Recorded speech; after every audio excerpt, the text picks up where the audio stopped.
જે ખૂબ ચર્ચિત નામો હતા તેઓએ તમામે રાજ્યસભા માટે આજે નામાંકન ભર્યું છે। પણ અત્યારે જે આ નિર્ણય લેવાઈ ચૂક્યો છે તેને લઈ અત્યારે બિહારની રાજનીતિની અંદર અનેક અટકળો ચાલી રહી છે કે હવે બિહારના નવા મુખ્યમંત્રી કોણ। અમિત શાહની હાજરીમાં નીતિશ કુમારે ઉમેદવારી પત્ર ભર્યું છે।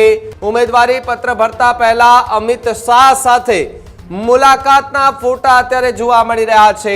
નીતિશ કુમારે રાજ્યસભા માટે ઉમેદવારી ફોર્મ જે છે તે પત્ર રજૂ કરી દીધું છે। એક ઉત્સાહ સાથેની આ મુલાકાત કે જ્યાં અનેક ભારતીય જનતા પાર્ટીના નેતાઓ જે છે તે જોવા મળી રહ્યા છે। હજુ સુધી તમે અમારી ચેનલને સબસ્ક્રાઇબ નથી કરી તો અત્યારે જ ન્યૂઝરૂમ ગુજરાતને સબસ્ક્રાઇબ કરો, ફેસબુક અને ઇન્સ્ટાગ્રામ પર ફોલો કરો।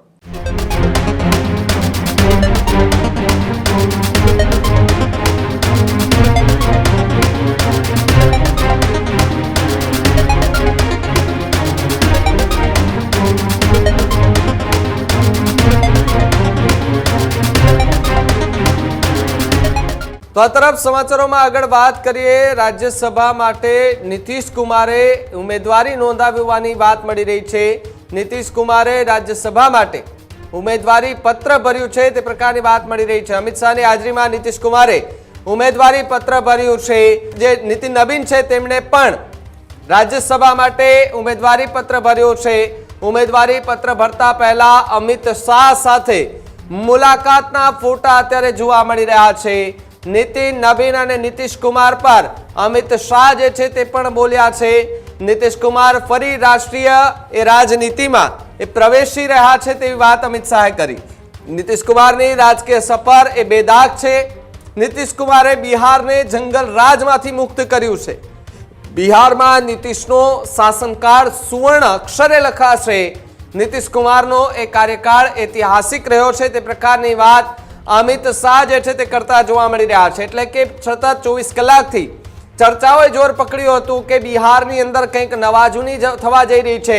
જ્યારે મુખ્યમંત્રી પદેથી રાજીનામું આપવાની વાત અને રાજ્યસભામાં એ ઉમેદવારીની વાત જે છે તે કરવામાં આવી રહી હતી ત્યારે નીતિશ કુમારને લઈને જે સવાલો ઉભા થતા હતા એ ક્યાંક ને ક્યાંક હવે એ સવાલો પર પૂર્ણ વિરામ લાગી ગયું છે અને રાજ્યસભા માટે નીતિશ કુમારે ઉમેદવારી જે છે તે નોંધાવી દીધી છે। નીતિશ કુમારે રાજ્યસભા માટે ઉમેદવારી ફોર્મ જે છે તે પત્ર રજૂ કરી દીધું છે। અમિત શાહની હાજરીમાં નીતિશ કુમારે ઉમેદવારી ફોર્મ પત્ર જે છે તે ભર્યું છે। સાથે જ નીતિન નવીને પણ રાજ્યસભા માટે ઉમેદવારી પત્ર જે છે તે ભર્યું છે। ઉમેદવારી પત્ર ભરતા પહેલા અમિત શાહ સાથેની મુલાકાત જે છે તે પણ ક્યાંક ને ક્યાંક જોવા મળી રહી છે।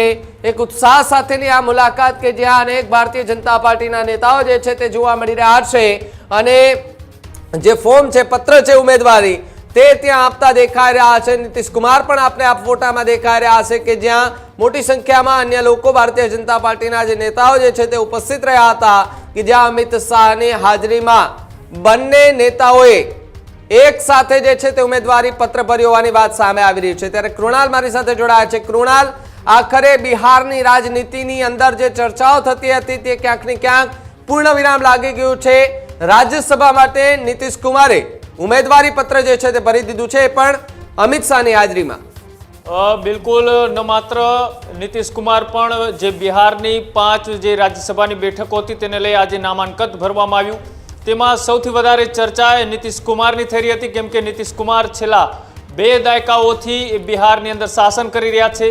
11મી વખત તેઓએ હજી 3 મહિના પહેલા જ બિહારના મુખ્યમંત્રી તરીકેના તેઓએ શપથ લીધા હતા અને સાથે સાથે તેમની સાથે હમણાં થોડા સમય પહેલા ભારતીય જનતા પાર્ટીના રાષ્ટ્રીય અધ્યક્ષ બન્યા એવા નીતિન નવીને પણ અત્યારે ઉમેદવારી પત્ર ભર્યું છે। સાથે જ રામનાથ ઠાકુર કે જેઓ પણ બિહારના રાજ્યસભાની સીટની અંદર તેઓ નામાંકન ભર્યું છે। સાથે જ વાત કરવામાં આવે તો ઉપેન્દ્ર કુશવાહ કે તેઓ પણ ત્યાંના દિગ્ગજ નેતા છે તેમને પણ નામાંકન ભર્યું છે અને સાથે સાથે એક બીજું પણ નામ કે જે શિવેશ કુમારે તેઓએ પણ નામાંકન ભર્યું છે। એટલે કે 5 વ્યક્તિઓએ આજે જે બિહાર વિધાનસભાના જે ખૂબ ચર્ચિત નામો હતા તેઓએ તમામે રાજ્યસભા માટે આજે નામાંકન ભર્યું છે અને ખાસ કરીને ચર્ચા છેલ્લા 2-3 દિવસથી એ નીતિશ કુમારને થઈ રહી હતી કે નીતિશ કુમાર શું એ બિહારના મુખ્યમંત્રી પદેથી રાજીનામું આપીને રાજ્યસભામાં એ સાંસદ બનશે અને તે વાતનો આજે અંત આવ્યો છે। પણ હજુ પણ ક્યાંક ને ક્યાંક વિરોધ પણ ત્યાં બિહારની અંદર જોવા મળી રહ્યો છે। ન માત્ર બીજી અલગ અલગ પાર્ટીઓ પણ ખુદ નીતિશ કુમારની પાર્ટી એટલે કે જેડીયુના ખેમાની અંદર પણ વિરોધ પ્રદર્શનના દ્રશ્યો સામે આવી રહ્યા છે। જ્યારે નામાંકન ભરવા જવાની અમુક કલાકો બાકી હતી તે પહેલા પણ જેડીયુના કાર્યકર્તાઓ દ્વારા જેડીયુના મુખ્યાલય બહાર એ સૂત્રોચ્ચાર સાથે વિરોધ પ્રદર્શન પણ શરૂ કર્યા હતા, કેમ કે તેમને એવું લાગી રહ્યું છે કે નીતિશ કુમારને ભારતીય જનતા પાર્ટીએ હાઇજેક કરી લીધા છે. હાઇજેક મતલબ કે જ્યારે બિહારની અંદર છેલ્લા 26 વર્ષ થયા ભારતીય જનતા પાર્ટી ક્યારે એકલા હાથે ત્યાં સત્તામાં નથી આવી શકી. અને આજથી 26 વર્ષ પહેલાનો ભૂતકાળ તપાસીએ તો જ્યારે અદવાણીનું જે શાસન હતું તે સમયે જ્યારે બિહારની ચૂંટણી આવી ત્યારે નીતિશ કુમારને આગળ કરીને ભારતીય જનતા પાર્ટી ચૂંટણી લડી હતી ને નીતિશ બાબુએ એ સમયમાં જે ખેલા કર્યા હતા અને ત્યારથી તેઓ ખૂબ ચર્ચાઓમાં હતા. નીતિશ કુમાર જ્યારે પણ કોઈ નિર્ણય લે છે ત્યારે કદાચ તેની આસપાસના ખૂબ નજીકના રહેલા નેતાઓને પણ નથી ખબર હોતી. નીતિશ કુમારની અનેક એવી વાતો છે, તે પલટુરામ તરીકે પણ જાણીતા છે, સાથે સાથે અનેક વખત એવા નિર્ણયો તે લઈ ચૂક્યા છે, એટલા માટે લોકો તેના નિર્ણય ઉપર ઝડપથી વિશ્વાસ નથી કરતા. પણ અત્યારે જે આ નિર્ણય લેવાઈ ચૂક્યો છે તેને લઈ અત્યારે બિહારની રાજનીતિની અંદર અનેક અટકળો ચાલી રહી છે કે હવે બિહારના નવા મુખ્યમંત્રી કોણ. આમાં બે વસ્તુ અત્યારે જોવામાં આવી રહી છે. એક બાજુ અમિત શાહ કે જે ચાણક્ય માનવામાં આવે છે તે અત્યારે બિહારની અંદર છે, કેમ કે તેઓ અત્યારે બિહારમાં ન રહે તો પાછલા દરવાજેથી અનેક મોટા ખેલ થવાની પણ શક્યતાઓ છે, કેમ કે તેજસ્વી યાદવનું ખેમો પણ અત્યારે કોંગ્રેસ અને જેડીયુના નેતાઓને એક કરી અને નવી સરકાર રચવા માટેના દાવાઓ મૂકી રહ્યા છે. તેઓ અત્યારે ઓપરેશન કરવા માટેની પણ તૈયારીઓ કરી ચૂક્યા છે.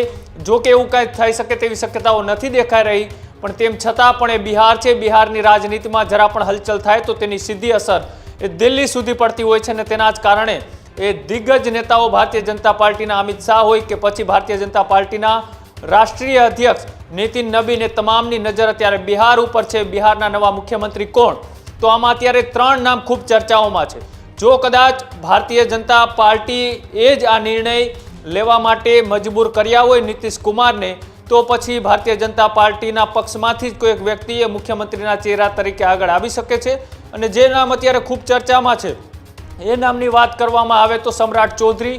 એ સમ્રાટ ચૌધરીને કદાચ ભારતીય જનતા પાર્ટી મુખ્યમંત્રી પદના દાવેદાર તરીકે પ્રસ્તુત કરે અને કદાચ એવું ન થાય અને હરિયાણા, રાજસ્થાન ને મધ્યપ્રદેશની જેમ કોઈ અજાણ્યો અને નવો જ ચહેરો સ્થાપિત કરવામાં કદાચ બીજેપીએ માસ્ટર સ્ટ્રોક મારવામાં અનેક વખત આવી ઘટનાઓ કરી ચૂક્યું છે કે જે નામ ખૂબ ચર્ચાઓમાં હોય તેનાથી વિપરીત નામ એ જાહેર કરતું હોય છે.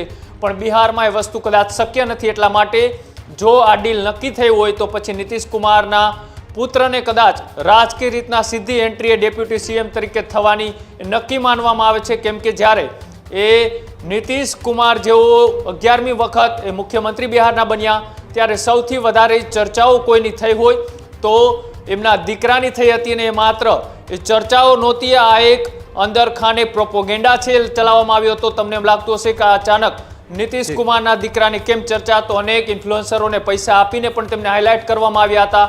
તેમને ગુજરાતની જેમ બિહારની અંદર પણ યુથ આઇકોન તરીકે પ્રસ્થાપિત કરવા માટે અને સાથે તેજસ્વી યાદવની સામે તેઓ ટક્કર આપી શકે તેના માટે કદાચ તેમને ઉતારવા માટે એ જેડીયુ દ્વારા ખેલાયેલો ખેલ હોઈ શકે.